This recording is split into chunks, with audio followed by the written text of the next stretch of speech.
Arab states in the region fear that any type of US attack on Iran would prompt a response from Tehran that would be likely directed at them. Do you think this is why we've seen Donald Trump hold off for the past few weeks? Yeah, there's a bit of a tussle, Gabrielle, between Arab states and also Turkey. It must be said that's also in the frame, and Israel. Israel would like to see this moment of opportunity taken. The Iranian regime is weaker than it's ever been. Mind you, there's no opposition in the wing, so it's not clear what sort of regime change there would be. But its capacity to retaliate is limited.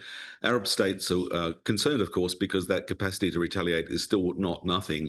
There could be strikes on US forces in Gulf bases. Mm. Likely to be a strike deep into Turkey on the US base in Incirlik, but it's not impossible.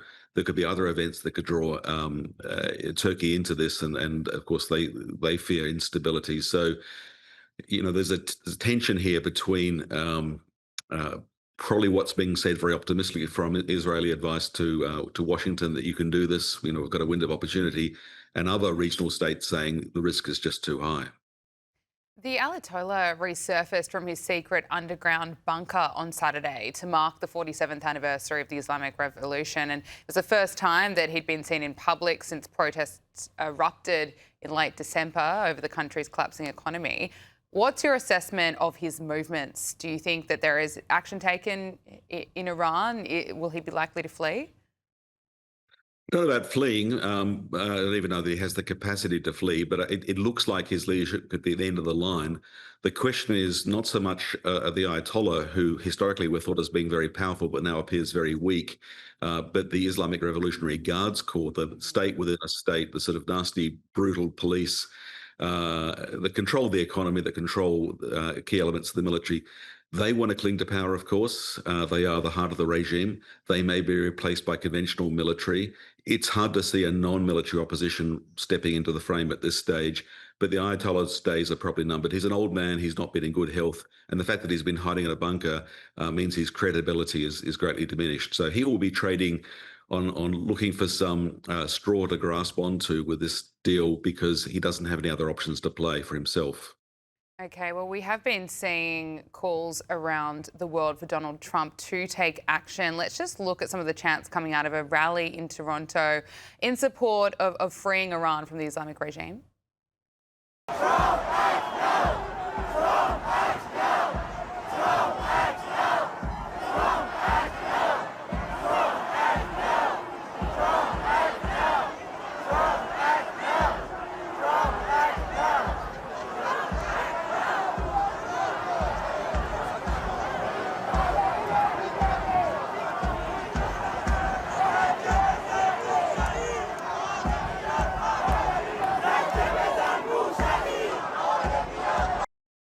So if we do see action being taken, how successful would it be in destabilising the regime?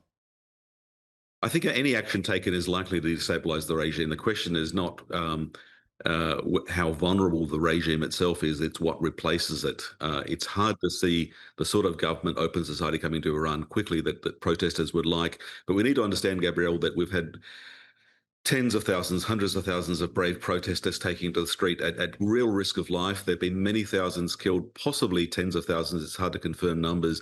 Possibly the worst loss of life to protesters since the Islamic Republic was formed in 1979 during the revolution. So people are desperate. They're prepared to gamble a US intervention. Historically, they would have rejected this and called it imperialist, but many are now saying, bring it on. Let's just do something to try and break the deadlock and bring about change. And that is very understandable. The question is, once that process starts, what replaces this current awful regime? Possibly something better, but there's no clear path, and that's the dilemma. On those protesters, and it was horrific to see so many killed. We don't know the exact number. One Iranian protester whose family were told that he faced the death penalty has reportedly been released. Iranian protester Irfan Sultani has been released on bail just days after the US warned that he was facing execution, a claim that Tehran has denied. But according to his lawyer, the 26-year-old was freed over the weekend after a bail payment of around $12,000.